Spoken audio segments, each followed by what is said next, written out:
ఛత్రపతి శివాజీ మహారాజ్ యొక్క చిత్రం ప్రతి ఒక్కరి ఇంట్లో ఉండాలి అనే సంకల్పం మీకు ఎందుకు కలిగింది? ఒక ఇంట్లో ఒక తులసి మొక్క ఉంటే ఎట్లా దానివల్ల వేల రకాల ఉపయోగాలు ఉన్నాయో అట్లాగే శివాజీ మహారాజ్ చిత్రపటం ఉంటే కూడా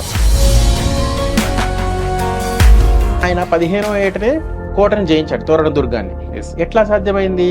తల్లి ఇచ్చిన సంస్కారంతో సాధ్యమైంది. హిందువుల్లో ముఖ్యంగా ఒక రకమైనటువంటి భయం ఉంటాం. ప్రశ్నించాలంటే భయం, ఎదురు తిరగాలంటే భయం. వారి చరిత్రలో మొత్తంలో ఎక్కడ ఏ మసీదును కూల్చినట్టు కానీ మతం ఆధారంగా చేసే దాడి చేసినట్టు కానీ ఎక్కడా లేదు కదా.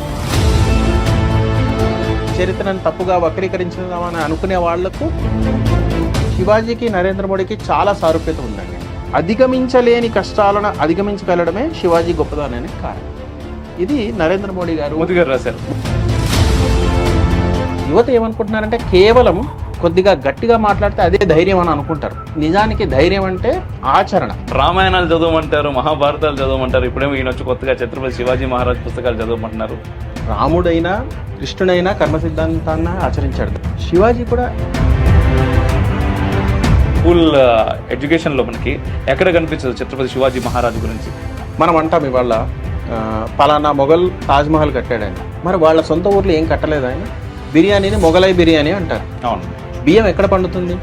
నీళ్ళే లేవని వాళ్ళు వారానికి ఒకసారి స్నానం చేస్తుంటే మౌంట్ బ్యాటన్ కూడా ఏమన్నారంటే ఒకవేళ శివాజీ ఇంగ్లాండ్లో పుట్టింటే మేము ప్రపంచం అంతటినీ శాసించే వాళ్ళం అని అన్నారు. సెటిల్మెంట్ అంటే ఒక్కొక్కరికి ఒక్కొక్క అర్థం. ఈ చట్రంలో కొట్టుగా చస్తా ఉంటారు. ఇవాళటి యువత 196 ఇన్ఫ్లుయెన్స్లో ఉన్నారు. కొంత ఆత్మన్యూనత భావం ఉంది. అసహించుకోవడం అనేది సమస్యకి పరిష్కారం కాదు కదా.